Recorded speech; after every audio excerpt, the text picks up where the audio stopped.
Hello, it's me, Sass and Cellulite. No, that's not my name. It's Caitlin of Sass and Cellulite. Welcome to another episode of Dose of Sass. I recorded this whole thing yesterday and an additional episode, and about halfway through, my mic died, and I didn't know it until I went to go edit them, which honestly is a little bit of a blessing in disguise because I will say that I was not in the best mood when I recorded those episodes, and they're a little bit all over the place, and I wasn't really loving how it turned out anyway. So I think that was just a sign that I needed to try again.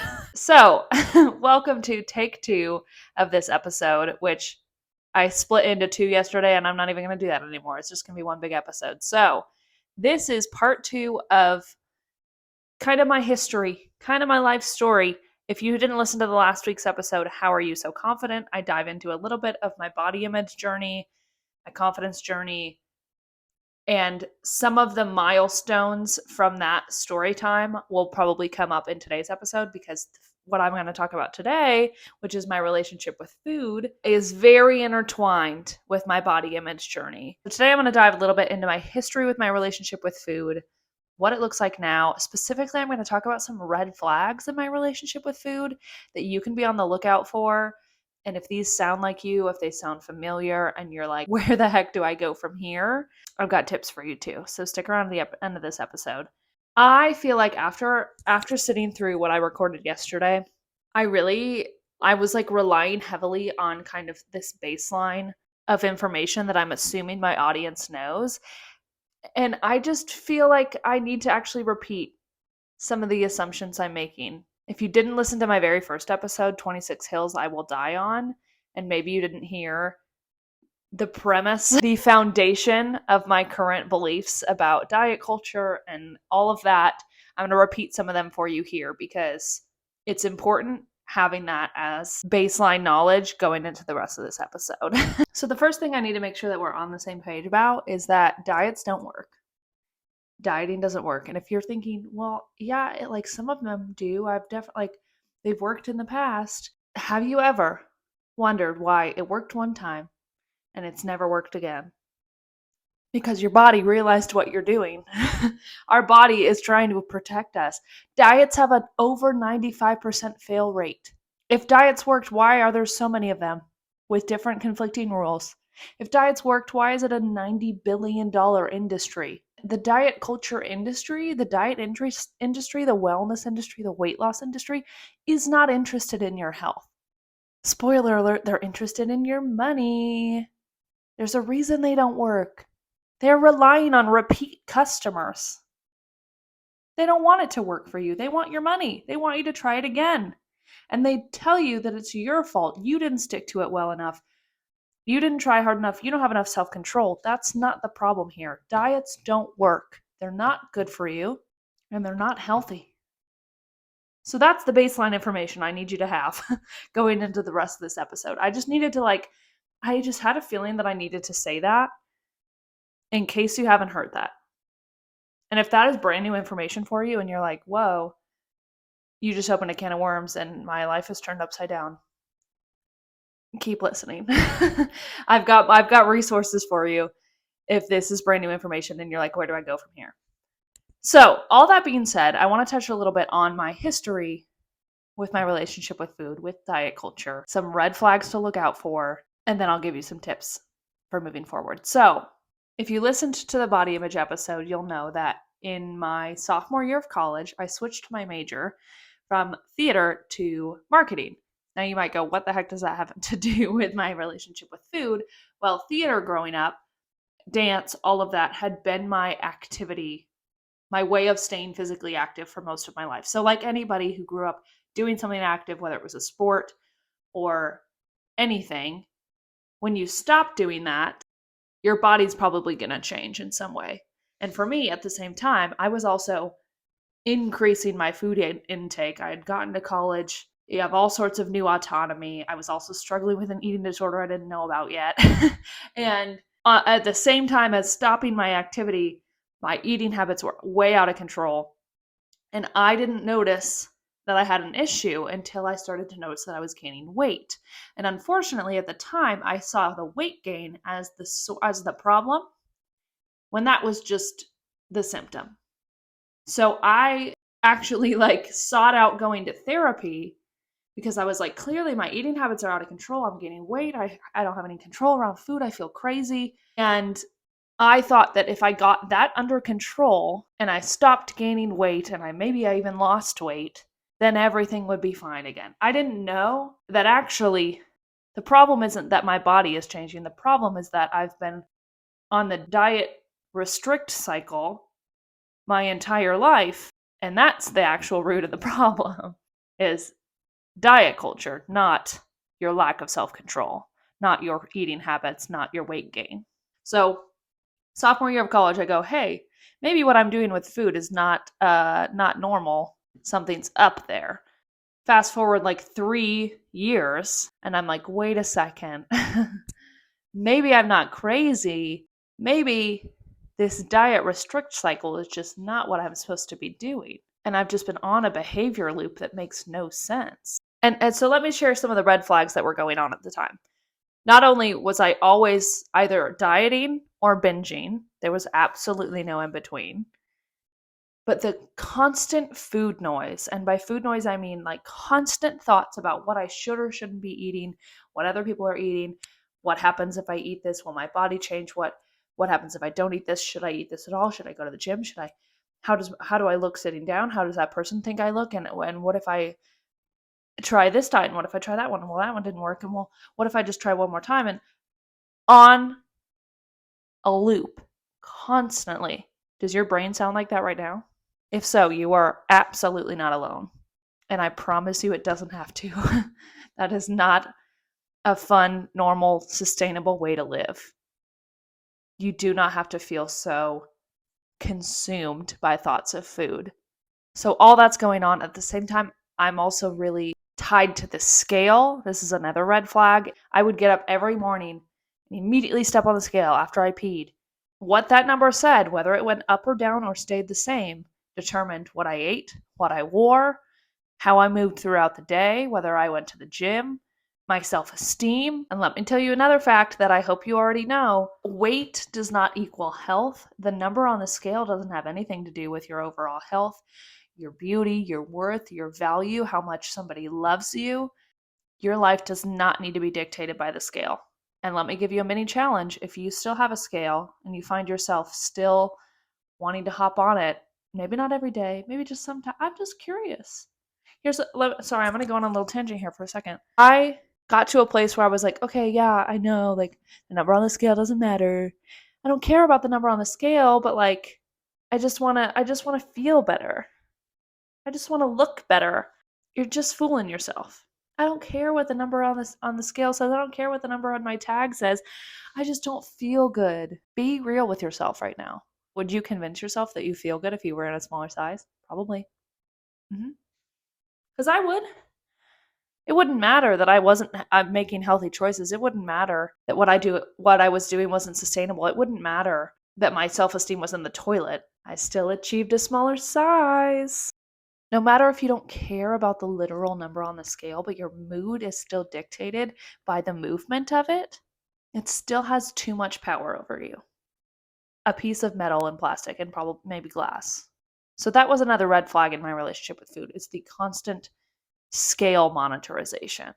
Another thing is it started to really, really affect my relationships and my social life. I wouldn't go to things if I was worried that I was going to be out of control around food there, if I didn't know what kind of food they were going to be serving there. And maybe I was on a diet at the time, and therefore I was afraid that I was not going to be able to follow my rules at that thing. I remember when I was dating Keaton, we would go visit his parents, and I would be so nervous about the weekend because are they going to know that I'm on a diet? And what if they serve me something that I can't have? And then what if I go off of it, and maybe I'll just go off of it for the weekend, and then I'll just try really hard like extra next week, and maybe I'll tell Keaton to tell them exhausting, so exhausting. And there was this pivotal moment that I may have touched on in the body image episode where, and this was kind of my like rock bottom moment in my relationship with food, where I realized that it was not just affecting me. It wasn't just me inside my brain fighting with myself anymore. It was affecting the people around me, and it was especially affecting my relationship with Keaton. What happened was, in like fall of 2019, we'd been married for like 9 months at this point. We had one piece of pie left in the freezer. I had already set my mind on having this piece of pie. I told Keaton about it at dinner. I said, hey, I'd love to have that last piece. He said, yeah, no problem. I had thought about it all day. I'd planned for this, right? The diet was going to start Monday. I don't know what day of the week this was, but this was going to be my last piece of pie forever, right? That's what I convinced myself. And after dinner, I get out the piece of pie, and Keaton suggests, hey, would you mind if we split it? A completely normal question to ask.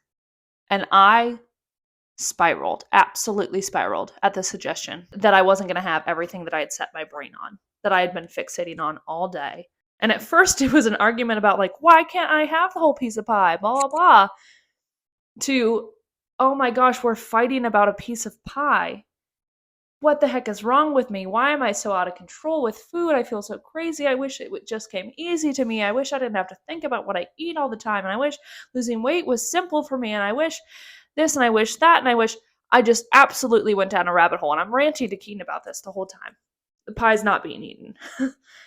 And I get done with my mental breakdown.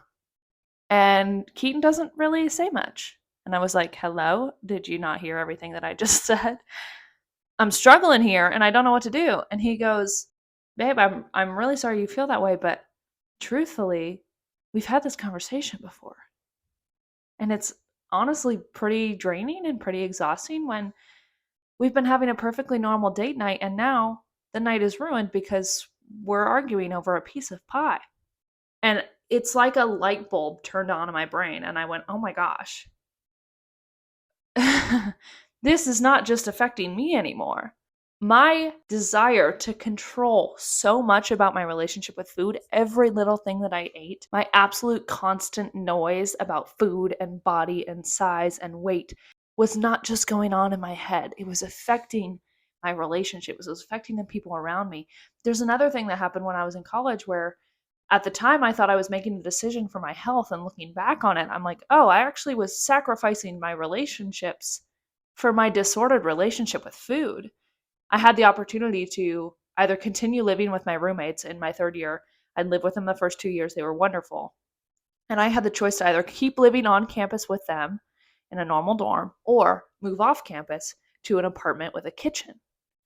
And I convinced myself that my control over what I ate, my desire to have a kitchen, because if I have a kitchen, then I can be in control of the recipes. Then I can monitor what I eat. And then I can be super stickler and I can make everything super healthy and I can cook all my meals at home and I can do. And if I just control it harder, then I'll succeed. And that was more important to me than maintaining my relationship with my two awesome roommates. And truthfully, our relationship was never the same after that, because when you stop living with someone, especially when you're in college and you guys have different majors, the chances of seeing each other goes way down. It was a pivotal moment. And looking back, I was like, oh my gosh. I thought I was being Little Miss Healthy Caitlin.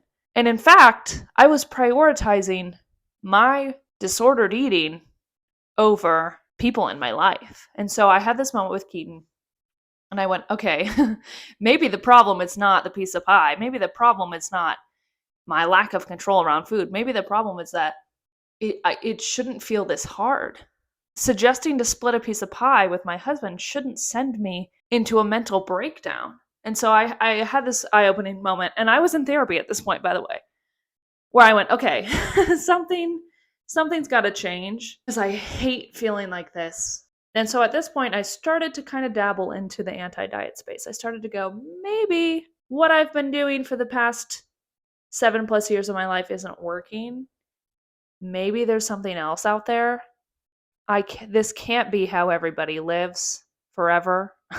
And so I started to and this, if you listen to the body image episode, at the same time, I had a rock bottom moment with my body image where I was like, I'm tired of feeling like this. I'm tired of hating my body. And I don't really know if I can love it, but I just don't want to feel like this anymore. So I started adding in positive accounts. And at the same time, I started adding in anti-diet accounts and following dietitians and learning about, okay, I think I'm struggling with binge eating disorder. And how do I get over that?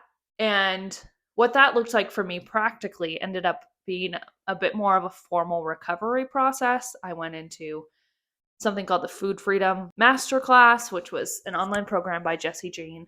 I will plug her information in the show notes if that's something that interests you. It was an online group program and involved like group coaching calls and individual work and a lot of journal prompts and a lot of exploring my own relationship with food. Maybe you're not actually struggling with binge eating disorder, but you're on this train of like dieting and not dieting. And is this all there is? And I'm tired of constantly thinking about food and being worried about it. How do I move forward? First, I'm going to tell you, quit dieting if you haven't already. I said this in the beginning, it doesn't work. We are naturally born intuitive eaters. If you've never heard the phrase intuitive eating, it is basically just like listening to your body, leaning into your actual hunger and fullness cues and honoring your body's needs without restricting yourself. And when we're born as babies, we know when we're hungry and when we're full. And it doesn't necessarily have a normal societal timeline either at first. But somewhere along the way, growing up, we learn societal norms, we learn diet culture things, we learn meal times, we learn things we should and shouldn't eat. We learn preferences, we learn all sorts of things about how to operate around food. And in that process, we get out of touch with our body and our natural cues. And so intuitive eating explores getting back in touch with your body and listening to your body. So step 1, quit dieting. And here's the thing. Maybe you're not on a diet. Maybe you're like, well, I don't actually restrict anymore, but I'm talking about mental restriction. That's the hardest thing to let go of, is if you still go, well, yeah, I know I'm allowed to have that, but like, I still feel really guilty when I do. If you still are absolutely agonized when you go to the grocery store because you're worried about your food choices and whether or not they're going to be good or bad, there's still mental restriction going on there. And it's the hardest to identify, truthfully. So maybe you're like, yeah, I'm not technically on a diet, but I know there's things I shouldn't be having. That's still preventing you. Quit restricting. Give yourself unconditional permission to eat what you want, when you want. And you might go, Caitlin, that is absolutely unhinged. If I gave myself permission to eat what I want, I would literally never stop. And I know that is such a valid fear. But let me tell you something. Restricting yourself is what's causing you to go overboard and be out of control with food. Restricting causes binging and overeating. Because you've told yourself 6 days of the week, I can't have this, I can't have this, I can't have this. On day 7, it's the only thing you want because you've been thinking about it all week. Imagine for the 6 days of the week, you let yourself have the piece of chocolate you've been thinking about. On day 7, you probably don't need 6 pieces of chocolate because you could have it any other day of the week. And that is a crazy concept if you're brand new to stepping away from diet culture. And it's really, really, really scary. It's really, really scary to lean into giving yourself permission to eat. And let me tell you something. You have to do it. Everybody goes through it. I stumbled across a gal, her handle's called Food Peace Nutritionist. I believe that's it. I'll put it in the show notes. And she talks about the messy middle and what happens in the messy middle when you step away from restricting yourself and you're giving yourself permission to eat everything you want. You're like, well, then I'm going to eat Doritos every single day. That was a food for me that I never let myself have, was Cool Ranch Doritos. So as soon as I started giving myself permission to have them, I ate them all the time. I ate them every day for weeks. And you might go, yeah, how is that healthier than dieting? Listen, now I don't need to eat Doritos every single week. In fact, I started to really hate it. I started to go, this is too much. And if I can have Cool Ranch Doritos anytime, then I'm just going to wait until I crave them, actually. It's not a Last Supper mentality. You don't need to throw them in the trash when you're done. Have a little bit every day. So it might look like at first eating Doritos every day. That's the messy middle. And now it looks like eating Doritos every few months when I feel like it. I've just bought them recently and now I was kind of like, that was a big bag. I'm over it. But you can't get to that point by skipping the messy middle. You can't skip the middle. What happens in the messy middle is food starts to lose its power. Food stops being this crazy reward or this crazy restriction, and it starts just being food again. And then you start to learn your hunger and fullness cues, and then you start to learn your actual cravings, and then you start to learn what actually makes you feel good and what doesn't. And you're not going to be perfect. There's definitely still days where I'm like, oof, I didn't need to do that and I don't feel really great about it. That's so much less often than going absolutely overboard every week, every few days. Teetering between dieting and overeating. And what happens probably for you and what happened for me when you do that is your weight is all over the place. And weight cycling is so much more unhealthy for you than just staying at your previous weight. It doesn't have to be this cycle. There is a happy medium and it's going to be messy for a while. It is. But you have to get through the messy to get to where I'm at now, which is no longer thinking about food every second of the day and no longer just craving the carbs and the cookies and the ice cream. I used to think that was never going to be possible. If I just let myself eat whatever I want, I'm just going to want pizza and pasta every day. Turns out I don't. Our bodies are smarter than we give them credit for. I'm also no longer using the scale to monitor my health or my weight or my confidence or my anything. I don't even have one. I'm so much more present in my relationships, in my friendships, in my marriage, because planning what we do for date night doesn't come with a side of food guilt. Because planning a visit to my in-laws doesn't come with a side of food fear. It's so much more freeing. And here's another major fear. If you're afraid of, Caitlin, if I stop dieting, I'll never stop gaining weight. I know that's so scary. It is. And you might even be at a place now where you're like, I can't afford to gain more weight. In fact, I really want to lose weight. And I'm going to tell you again, first of all, that health and weight, not the same thing. Body image doesn't have anything to do with body size. Go back and listen to the body image episode.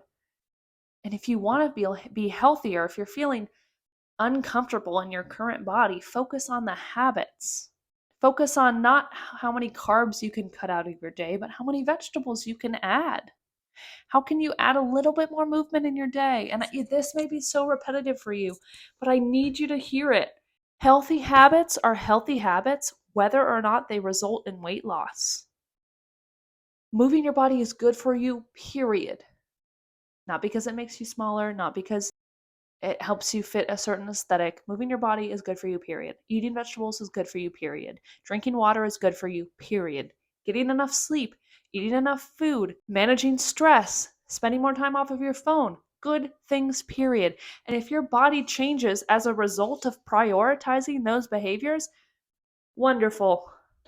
And if your body doesn't change as a result of prioritizing your behaviors, that doesn't mean you didn't do them. It doesn't mean you don't get to still experience the benefits of those behaviors. I guarantee you're going to feel better whether or not you quote unquote look better, look different. Okay? And here's another thing. And this is something I learned when I started my binge eating recovery. So you have to bake your cake in the right order. You cannot pursue a smaller body and heal your relationship with food at the same time. Because what you have to do to pursue a smaller body is in direct conflict with what you have to do to have a healthy relationship with food. So do that first. Heal your relationship with food first. And then we can talk about aesthetic goals, and then we can talk about body changes, and then all of that. But you have to bake your cake in the right order. Okay. I know that was a lot. I know some of this may be brand new information for you. I know some of this may be repetitive information for you. Can't hear it enough. Diets don't work. Restriction leads to binging. Your desire to have control around food is what's hurting your relationship with food. Give yourself permission to eat. If you think that you're struggling with a genuine eating disorder, seek help. I'm going to put a bunch of resources, my favorite people to follow, the recovery program that I went through, and I'm going to link Evelyn Tribole's book, Intuitive Eating. There's a lot of misinformation out there about intuitive eating. People have started taking that and turning it into a diet. People have started taking that and turning it into a weight loss program. It's not that at all. So get your information on intuitive eating from Evelyn Tribole, the creator of it.